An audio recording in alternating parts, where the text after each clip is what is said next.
Every large animal on that savanna was chained to water. Zebra drink daily, elephant drink daily, wildebeest build their entire year around it. You have been told your ancestors lived the same way, never more than a day from a lake. But in 2021, Herman Pontzer at Duke University measured how much water people and apes actually get through in a day. Humans use 30 to 50% less than a chimpanzee, or a gorilla, or an orangutan, and we sweat far more. Same heat, same work, half the water. So they were not chained the way everything else was. That is biology. And biology is only half the answer. The other half they built. You have a tap. Turn it. Clean water comes out. At any hour. In any season. In quantities you will never finish. You have never once planned a day around water. Every human being for the first 300,000 years of this species planned every day around it. And here is what gets missed. Finding water was never the hard part. Animals find water. The hard part was drinking water that did not kill you, at a place that did not kill you, and then getting far enough from it to eat. 3 problems, and they were solved in that order. Each one took different equipment. So start with the answers that do not work. The first is rivers. Live by a river, drink from a river. But a river in the East African Rift is not the river outside your window. It is seasonal. It shifts. Stand on the bank in the wrong month, and you are standing on cracked mud. The second is follow the animals. That one is half right. So we will come back to it. Animals will take you to water. Animals will also take you to the thing waiting at the water. The third is dig a well. The oldest one anybody has found is a shaft on Cyprus, cut 8 meters straight down through solid limestone around 8,400 BC at a site called Kisanerga Mylouthkia, 10,500 years old. Our species is at least 30 times older than that, and for almost all of it, nobody was digging anywhere. Hold that date. We come back to it, and it is not the happy ending it sounds like. So, what does work? Water that does not care what the sky is doing. In 2017, a team led by Cuthbert at Cardiff University mapped hundreds of springs across the rift, then ran them through the long wet and dry cycles that last tens of thousands of years. The lakes come and go. The rivers come and go. A good number of the springs do not. Groundwater is rain that fell a very long time ago and is still on its way out. Depending on the rock, it can still be on its way out 10,000 years later. The bedrock is a battery, and you would walk straight past one. No shine, no birds, no reeds. Just a dark seam in the rock and a patch of moss with no business being there. Be clear about what that model is. Nobody has excavated a spring and found a queue, but it does show something. A landscape everyone assumed emptied out during dry phases probably did not, and surviving those phases was possible in places we had written off, which changes what a drought is. It stops being an extinction. It becomes a map with fewer dots on it. Now the second problem, the water that kills you. Olorgesailie sits in southern Kenya, 70 kilometers from Nairobi. Louis and Mary Leakey found it in the early 1940s. Walk it today, and you are walking on hand axes, lying on the surface in their thousands, worked between roughly 1.2 million and 500,000 years ago. And the site sits in an old lake basin, which sounds like a solved problem. It was not. Run the sediment through a laboratory and you get a lake that swung across its history from fresh to something far closer to seawater than to anything drinkable. Salty, alkaline enough to feel soapy, for long stretches, completely undrinkable. So picture it. A shore under your feet, water to the horizon, and none of it any use. Something else was supplying the drinking water. Springs, streams, seeps. Then there is what happens at the water you can drink. 60 years of digging there turned up tools by the 100,000 and not one person. Then in 2003, Rick Potts and his Smithsonian team found one. Fragments of a brain case. Something had bitten it. The tooth marks run across the brow, so Potts reads the site this way. They worked near the water in daylight, and they were gone before dark, up onto the higher ground. Because the water's edge at night belongs to something else. Every animal in the region has to drink at the same few places, so every predator knows where to wait. A waterhole is the one place on the landscape where the prey's timetable is public, which brings back the animals.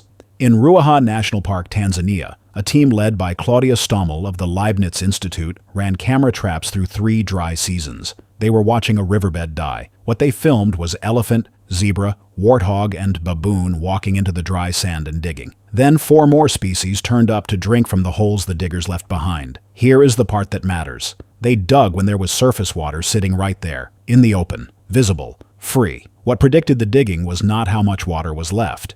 It was how dirty it had become. The river stops flowing. Everything that drinks there also fouls there, and the animals stop drinking the pools and start drinking sand. Sand is a filter. A meter of it removes most of what would otherwise make you ill. An adult elephant needs 150 liters a day. It still would not touch the pool in front of it. So the core technique is not ours. It is older than us. It is available to anything that can dig. And your ancestors watched it happen every dry season of their lives. Follow the elephant. Drink from the hole it leaves. And then somebody improved on it. In the Kalahari, ethnographers recorded a version with no elephant in it at all. You scrape down until the sand under your hand is damp. You pack the hole with a bundle of dry grass, push a long hollow stem into the bundle, and fill the sand back over the top. Then you lie flat and suck. And you keep sucking. Your jaw starts to ache and nothing happens at all. Under you, the vacuum is dragging moisture out of the sand and onto the grass. It takes minutes. There is no way to tell it is working. Then the sand gives up about a mouthful. The water arrives in your mouth. It does not arrive in a container. So you turn your head and spit it down a second straw into an ostrich eggshell. That mouthful was never yours. You are the pump. Be careful here. That is ethnography, not archaeology. A grass stem does not survive 60,000 years. Neither does a hole in sand. There is no excavated Stone Age sip well, and there probably never will be. But the technique works. It needs nothing a person 100,000 years ago lacked, and it leaves behind no stem, no hole, no trace of any kind. Absence of evidence in this one case is precisely what you would expect. And notice where that leaves you. Every technique so far is one you could not perform. You could not find the damp sand. You could not read which way the elephant went. And we have not yet reached the part where anybody carries water anywhere. But the eggshell is the part that survives. Diepkloof Rock Shelter, on the western Cape of South Africa. In 2010, the French archaeologist Pierre-Jean Texier of the University of Bordeaux published 270 fragments of ostrich eggshell pulled out of that floor. 60,000 years old. An ostrich egg holds about a liter, and several have a neat round hole punched through the top just wide enough to drink from. They are not eggs, they are bottles. A liter does not sound like technology. It is. A liter is the difference between country you can cross and country you cannot. Bury a few at a known point along a route, and you have a supply line, and a supply line turns empty ground into hunting ground. They are also marked. Hatched bands, parallel scores. The same small set of motifs, cut into shell after shell across thousands of years. Texier's team read these as signs of identity or ownership. Others read them as decoration and nothing more, and that argument is not settled and probably never will be. But something has to be true either way. Somebody sat by a fire and spent their evening cutting lines into a water bottle, and you mark a thing when it can be mistaken for someone else's. So the problem gets solved, slowly, across hundreds of thousands of years, with springs and sand and eggshells. Then about 10,000 years ago, it gets solved permanently. That is where it turns. Back to that shaft on Cyprus, 8 meters down through solid limestone around 8,400 BC, excavated by a team out of Edinburgh.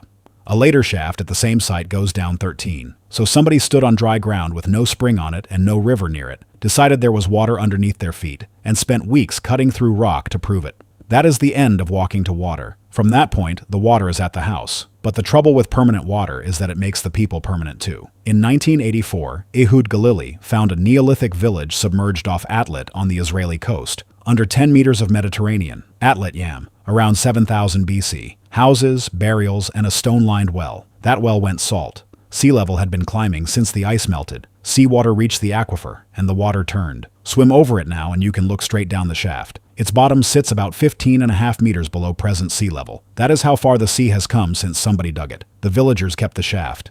They filled it with rubbish. Now Çatalhöyük, in central Turkey. In fossilized human waste dated between 7,100 and 6,150 BC, Marissa Ledger and Piers Mitchell of Cambridge identified whipworm eggs, earliest evidence of intestinal parasites in the mainland Near East. Whipworm travels one way. Faeces get into what you eat and what you drink. Thousands of people in one settlement. No sewers anywhere on Earth for another 3,000 years. The animals at Ruaha solved this by walking upstream and digging. The people at Çatalhöyük could not walk anywhere. They had fields. So here is the full picture. For most of our history, water was somewhere you went. And you went there knowing what else would be there. Then you found springs that outlasted the weather. Then you learned to drink through a meter of sand. Then you learned to carry a liter on your back and walk into country with no water in it at all. Then you put the water under your house. And the water started making you ill. You are downstream of every one of those decisions. But your water problem is so completely solved, you cannot name a single source of it. You do not know which reservoir supplies your building, how far your water traveled to reach you, who tested it, or when they last checked. Turn the tap off tomorrow. You would be doing arithmetic your ancestors finished before breakfast, and you would get it wrong. That is not a failure on your part. It is the whole point. Every one of those solutions was built so nobody downstream would ever have to think about water again. It worked. You are the proof it worked. But something does go when a problem goes completely. Not the skill, the attention. For 300,000 years, the best available use of a human mind was reading ground for water. That job is finished. They knew where every drop came from and never had enough. We have more than we can use, and no idea where it comes from. Thank you very much for watching. If you enjoyed this journey into humanity's past, please leave a like. It really helps the channel. And let me know in the comments, what other everyday mystery from human history should we explore next? If you'd like to see more videos like this, consider subscribing so you don't miss future uploads. Thanks again for watching, and remember, the most ordinary things often have the most extraordinary history behind them. I'll see you in the next one.